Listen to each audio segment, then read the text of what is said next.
അർത്ഥം വെക്കണ കോലം മൗലവി പറഞ്ഞില്ലേ? എന്താ പറഞ്ഞത്? അത് അവരുടെ ഈമാനായിരുന്നു എന്ന് പറഞ്ഞു. ആരെ ഈമാന്? അബൂജഹലിന്റെ. അതിനെപ്പറ്റി ഞാൻ ഇവിടുന്ന് അതിന് മറുപടി പറഞ്ഞ് പ്രസംഗിച്ചു. ആ പ്രസംഗത്തിൽ ഞാൻ പറഞ്ഞ വാചകം നിങ്ങൾ ശരിക്കും ശ്രദ്ധിച്ചോ?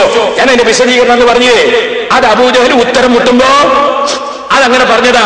അതവരെ ഈമാനായിരുന്നു എന്നല്ല അതിന്റെ അർത്ഥം. ബുഖാരിയിൽ പറഞ്ഞതിന്റെ അർത്ഥം അവരെ ഈമാനാണ് എന്നല്ല. പിന്നെ അതാ അവരെ ഈമാന്, അത് ഈമാനല്ല, അതാ അവരെ ഈമാന്. അതേതുപോലെ ഞാൻ അന്നൊരു ഉദാഹരണവും പറഞ്ഞു. കുട്ടികള് പൂയി കൊണ്ട് പിട്ടി വിട്ട പോലെയാണ്. അതാ അവന്റെ പിട്ടി എന്ന് പറയുന്നത്. അങ്ങനെ ഒറിജിനൽ കൂട്ടല്ല.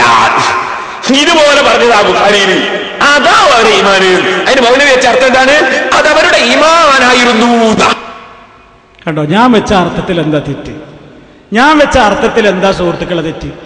നിങ്ങൾ ഈ ശബ്ദം കേൾക്കുന്നതിൽ ഒരുപാട് മുസ്ലിയാക്കന്മാരും കിതാബ് പഠിക്കുന്നവരൊക്കെ ഉണ്ടാവില്ലേ? നിങ്ങൾ ഏതെങ്കിലും ഒരു മുസ്ലിയാരോട് ചോദിച്ചു നോക്കി, ബുഖാരി കൊണ്ടുപോവുക. ഈ ബുഖാരി കൊണ്ടുപോയിട്ട് ഈ ഭാഗം കേൾപ്പിച്ചിട്ട് ആ മുസ്ലിയാരെ കൊണ്ടെന്ന് അർത്ഥം വെപ്പിക്കുക. അർത്ഥം വെപ്പിച്ചിട്ട് പേരോട് പറയണ മാതിരി അതാ അവരുടെ ഈമാനേ. അങ്ങനെയാണോ അർത്ഥം? അങ്ങനെ കിട്ടണം എന്നുണ്ടെങ്കിൽ എന്തൊക്കെ പാടുപെട്ട് മൂപ്പര് നിന്ന് പ്രസംഗിക്കുന്നിടത്തുനിന്ന് ഒന്ന് കുനിയേണ്ടി വന്നു. അതാ അവരുടെ ഈമാന്. കാരണം പറഞ്ഞിട്ട് അങ്ങനെ ആകണില്ല, അപ്പൊ കാട്ടിയിട്ടാക്കുക. അതാ അവരുടെ ഈമാന്.